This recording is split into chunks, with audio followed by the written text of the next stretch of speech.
أفلا ينظرون إلى الإبل كيف خلقت وإلى السماء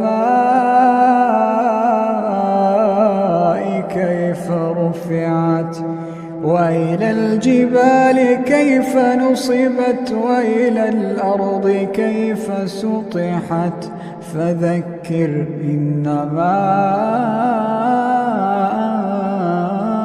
أنت مذكر.